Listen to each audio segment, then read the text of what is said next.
আসসালামু আলাইকুম। জীবনের কঠিন সময় আমরা কার উপর ভরসা করব? যখন কোনো সমাধান খুঁজেই পাই না, তখন আমাদের প্রকৃত সহায়কে তিনি হলেন ইয়া ওয়াকিলু, সেই মহান সত্তা, যিনি সমস্ত সৃষ্টির জন্য যথেষ্ট, যার হাতে রয়েছে সবকিছুর দায়িত্ব ও রক্ষণাবেক্ষণ।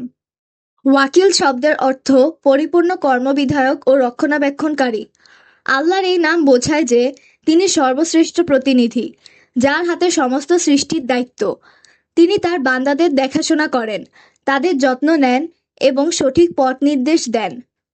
আমরা যখন আল্লাহকে ওয়াকিল হিসেবে গ্রহণ করি, তখন তার মানে হলো আমরা তার ওপর পূর্ণ আস্থা ও নির্ভরতা রাখি। কোরআনে এসেছে আল্লাহই যথেষ্ট কর্মবিধায়ক হিসেবে।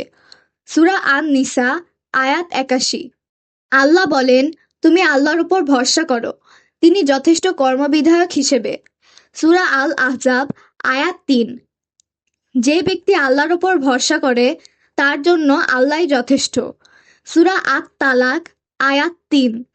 রাসূলুল্লাহ সাল্লাল্লাহু আলাইহি সাল্লাম বলেছেন, যদি তোমরা আল্লাহর উপর প্রকৃত ভরসা করতে, তবে তিনি তোমাদের এমনভাবে রিজিক দিতেন যেমন পাখিদের দেন। তারা সকালে খালি পেটে বের হয় এবং সন্ধ্যায় পরিপূর্ণ পেট নিয়ে ফিরে আসে। ইয়া ওয়াকিলু নাম আমাদের জীবনে কিভাবে প্রভাব ফেলে? ১. দুশ্চিন্তা ও ভয় দূর করে। অনেক সময় আমরা ভবিষ্যৎ নিয়ে উদ্বিগ্ন থাকি। আমার রিজিক আসবে তো? সমস্যার সমাধান হবে তো? কিন্তু যখন আমরা বিশ্বাস করি যে আল্লাহই সবকিছুর কর্মবিধায়ক, তখন এসব দুশ্চিন্তা দূর হয়ে যায়। ২. সত্যের ওপর দৃঢ় থাকা। জীবন কখনো কখনো কঠিন হয়, কিন্তু আল্লাহর ওপর ভরসা রাখলে আমরা সত্য ও ন্যায়ের পথে অটল থাকতে পারি। ৩. মানসিক প্রশান্তি ও ধৈর্য বৃদ্ধি।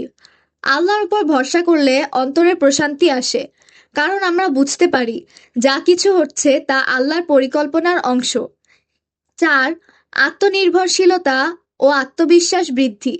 মানুষকে নয়, বরং আল্লাহকে ওয়াকিল মানলে আমরা বেশি আত্মবিশ্বাসী হয়ে উঠি এবং অন্যের প্রশংসা বা সমালোচনায় মনঃক্ষুণ্ণ হই না। ইয়া ওয়াকিলু নাম দ্বারা বিশেষ কিছু আমল হলো: ১. প্রতিদিন ফজরের পর ৪০ বার ইয়া ওয়াকিলু পড়লে অন্তরে দৃঢ় বিশ্বাস ও শান্তি আসে। ২. কোনো গুরুত্বপূর্ণ সিদ্ধান্ত নেওয়ার আগে ৩৩ বার ইয়া ওয়াকিলু পড়ে আল্লাহর সাহায্য চাইলে তিনি উত্তম পথ নির্দেশ দেন। ৩. বিপদের সময় ৭০ বার ইয়া ওয়াকিলু পড়ে দোয়া করলে আল্লাহর বিশেষ রহমত লাভ হয়।